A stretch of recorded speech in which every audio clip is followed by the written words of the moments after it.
Hello, good morning.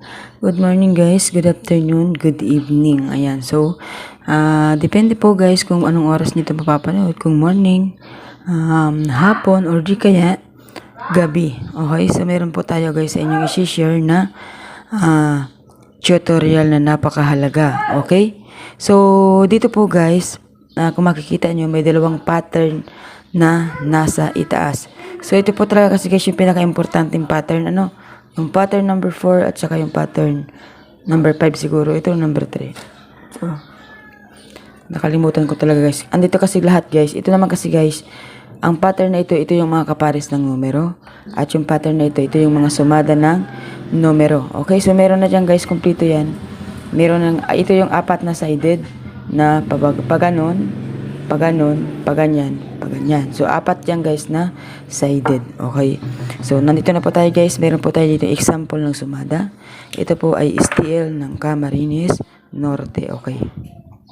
Para alam nyo kung saan ito. Baka sabihin nyo na nagkopya lang ako, di ba? Ayoko guys mag-imbento ng kopya-kopya lang. So, dapat pag nag-explain tayo ay tama yung kinukuhaan natin na sumada. Okay, so dito na po tayo guys. Ito pong title ng ating pong tutorial is sumada sa tapat. Okay, sumada sa tapat. Okay, so paano po ba yung sumada sa tapat? So ibig sabihin ng sumada sa tapat guys, yung sumada galing po sa taas na papalabasin sa baba. Okay, so ngayon Petsa 28 guys ng STL ng Camarines Norte. Tingnan nyo kung mali ang aking kopya, kung ako ay nagtsachamba lang or ako ay nagsasabi ng totoo. So ngayon 25-2 29-34, so 15-9. So sumada sa tapat guys, tingnan natin dito. Nung 25-2 naglabas ang 18-6. Okay, sumada sa tapat. Ang 18 guys ay galing sa partner kasi siya guys ng 2. So tingnan nyo dito, ang 2, ang kapares niya ay 18. So naglabas yung 18. Ngayon, dito naman tayo guys sa kabila. So saan galing yung 6? Doon naman po sa tapat ng 15. So ito po yung tatapatan na sumada. Kaya diba kung mapapansin ninyo, pag ako humingi sa inyo ng kopya pag nagla-live, hinihingi ko yung kopya ng simula umaga, tanghali at gabi. Kasi diyan ako kukuha ng sumada na ilalabas para ngayong umaga. So ganun. So ganun guys. So yung size guys ay galing sa 15. So nasa group po siya ng sumada ng bawat numero. So 6, 15, 24, 33. So nag-15 kasi guys, kaya nag-6. Okay? So 18, 6. Kaya nagkaroon ng 18, 6. So ito naman guys, dito tayo tasa para malinaw. Saan galing si 9? Dito po sa 25. So kapares po kasi ang 9 at saka yung 25. So dibalik tayo guys dito tapat. Okay, 32, 33. So saan galing naman po si 33? So sabi ko nga sa inyo, sumada sa tapat. So 15, 33, 6 na sa grupo, 6, 15, 24, 33. So nag-33 po dito kasi kung mapapansin nyo, 34, nag-atras siya ng bilang ng isa. So 34, 33. At nasa sumada rin po siya ng 15 at 6. Ngayon, dahil nga po nag-32 po dito guys dahil din po sa 6 na bilang. Ang 6 po ay bilang ng 6 at ang 32 ay bilang ng 5. So 5, 6. And then dito naman po nagbilang siya 34, 33, 32. Okay, so dito na po tayo guys sa kabila. So yung 9 guys galing sa 29 na sumada. So dito na po tayo sa kabila, 15, 9. So yung 15 nag-24. Tingnan nyo dito guys sa taas. 24. Magkakasama siya, di ba? So, 6, 15, 24, 33. So, 6, 15, 24, 33. So, yung 19 naman, guys, ay galing sa 9. So, 9, 19, 29. Nasa pattern po yan ng kasama na dito, guys, sa, ito yan, 9, 19, 29. Kasi hindi siya pwede magpaganon dahil nandun na sa taas yung kasama. Hindi tulad ng 3, 13, 23, 33, di ba? So, 9, 19, 29. Yung para-pareho yung dulo. Okay, so, kaya nag-19 dyan dahil sa 9. At yung 24 sumada sa 15, 33, at 6. Okay, dito na po tayo guys sa pitcha 30. 34, 16. So, binalik ang 34 sa taas kasi po 18 yung tatapatan. Ano po yung kapartner ng 18? So, tingnan natin dito. Ang 18, ang kapares po niya ay 34. So, kitang-kita kaya lumabas si 34 dahil sa kapares ng 18. Okay? So, di 34 naglabas. Sumada pumpeng po ang tawag yan, 34, 16. So, gaan galing ang 16? Dahil din po sa 6. Kasi po, nasa pattern na din po yan ito. 6, 16, 26, at 36. So, sama sa pattern. Okay? So, 6, 16. Okay, next. 37, 35. So, saan po galing guys si 37? Doon po sa 19. Nag-19 kaya nag-37. Okay, nandito po siya sa sumada ng 10, 19, 28, 37. Nasumada po siya ng bilang, ng numbers. Okay, kasi nag-19 siya, ang kasama ng 19 ay si 10, 28, 37. Kaya ang naglabas po ay 37 nasa group ng sumada 10. Okay, so 37, 35. So, saan naman po galing si 35? Galing naman po siya sa bilang ng 32, 33, 34, 35. Kasi nga po, nagbibilang din siya. Mapapansin ninyo. Kaya po, nung umaga din ay nag-34. So, nagpaabanti po ng isa. Kaya nag-35. Okay? So, dito naman po tayo guys sa isa. Last na gabi. So, 18, 7 ang labas. So, bakit nag-18, 7? Ang 18 po ay kinuha din naman sa 19. Paatras na bilang sa 19 kaya nag-18. So, yung 7 naman guys, saan naman galing? Ang 7 naman po ay galing sa sumada ng 34 at 16.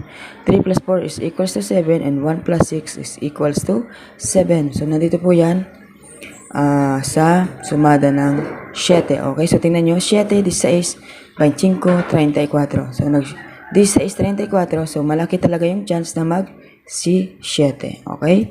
So, next natin guys ay 15, 34. So, kung mapapansin nyo guys, yung 16, atras na naman siya guys ng bilang, nag-15. Tapos, yung 34 ay binaba. Kasi po, ang 34, magkapareho ng sumada, kaya palagi pong may chance na talagang bumaba ang isa. Okay? So, nandito na po tayo guys sa kabila. 13.29. So, ang 13.29 na yan guys ay magkapares po yan dito sa ating pattern. So, tingnan nyo dito. 13.29. So, magkasama po sila. So, bakit po lumabas si 13.29? Dahil po yan dito sa pabalik. Diba? Nakita nyo kasi doon sa taas, diba? Pansinin nyo. 29, 34. So, nag-34 dito sa baba. Kaya binalik si 29. Okay? So, sana nagigets ninyo guys. Ang sumada ko napaka-tibay. Madaling matutunan yung explanation. Okay? So, nag-34 kasi guys, binalik si 34. Kaya obligado magbalik si kapares ng 34 sa taas na 29. Okay? So, ang kapares guys ng 29 is yung 13. Kaya, okay, so 13.29. So, hindi na po siya nagpaligoy-ligoy. Kinuha na lang niya yung kapartner na 13. Okay? Dito na po tayo guys sa baba. Sorry. 18, 7 ang tatapatan. So, nag-34 na naman siya guys. Dahil nga, okay, sa 34. Kaya nga po, nag-34. Dahil po magkapares po sila si 18.34. So, 18.34. So, magkapares kaya baba na naman si 34 at bumalik na naman si 34. Malaki din po talaga ang chance mag-34 dahil din po sa 7. So, 7, 34. 3 plus 4 is equals to 7. 7, 16, 25, 34. So, magkakasama po sila. Next natin dito guys ay 12, 27. So, saan galing po si 27? Doon po sa 26. Nagpaabanti po sa ng isa. Okay, so nag-27 at yung 12 naman guys galing sa 13, patras pong bilang sa 13 kaya nag-12. Okay, so dito na po tayo, balik tayo sa second ball. So 13 guys, binalik. So tulad po sa 34, nagbaba din po siya ng 13. So gaya-gaya. And then yung 36 naman guys, galing po sa 27 dahil nag-27 kaya nag-36. Okay, so yung kasi dito guys, 9, 18, 27, 36. So, nasa sumada po kasi siya. 9, 18, 27, 36. So, nasa sumada po siya ng bawat numero. So, 27, 36. Kaya nag-36 dahil sa 27. So, kung mapapansin din naman ninyo guys dito sa tapat, nag-32, nag-33, nag-34, nag-35, nag-37. So, ipit talaga si 36. So, kitang-kitang lalabas si 36, hindi ba? Tapos, kung bakit malaki yung chance ng 36, mayroon pang isa, 6, 16, 26. So, 36 ang nawawala. Okay? So, dito na po tayo guys sa 2, 12. Okay. So, yung 2 naman guys ay 2, 21. So, yung 2 naman guys ay galing din po siya sa taas. Okay, so yung 2, 34. Diba? Magkakasama kasi guys sa grupo. And then yung 12, 20, 2, 12, 2. Okay, nandun yan sa pattern sa taas. 2, 12. So, nag-12 kasi guys, nagpa-atras doon, kaya naglabas din si 2. Okay, yung 21 naman guys ay galing yan sa sumada ng 12. So, magkakasama po yan dito sa taas. 3, 12, 21, 30. So, 12, 21. Kaya nag-12, nag-21. Okay? So, yan po ang ating sumada guys. Ito po sa ating steel ng Camarines Norte. So, kung pwede rin naman siya guys magsumada dito sa baba. Sige, meron tayo sa inyo guys ibibigay na tips na bonus sa ating pong sumada today. So, dito na po tayo sa baba guys. Kung mapapansin ninyo, nag-26, nag-29 at nag-27. So, maaari din po mag-28. Okay? So, mag-28 tayo guys na sumada. Maaari pong lumabas sa 28. At kung mapapansin din ninyo, nag-2, nag-12. Tapos, nag-13, nag-12. So, maaari din po maglabas ang 11. So, paatras pong bilang sa 12 guys. Ngayon, kung sa sumada naman tayo guys kukuha, 27, 36. Doon sa taas tayo, 27, 36. So, baka mag-18 or di ka sa 9. Isa sa dalawang yan. So, piliin po natin si 9 na lang siguro naman. 9. Okay? So, 9. Tapos guys, nakita nyo dito, nag-21 siya. So, baka magpa-atras siyang bilang ng isa. Okay? So, gawin natin guys ang 20. So, yan po ang ating sumada na 28, 11, 9 at 20. So, good luck sa inyong lahat guys. Sana mayroon kayong natutunan dito po sa ating sumada tutorial. Sumada sa tapat. Good luck!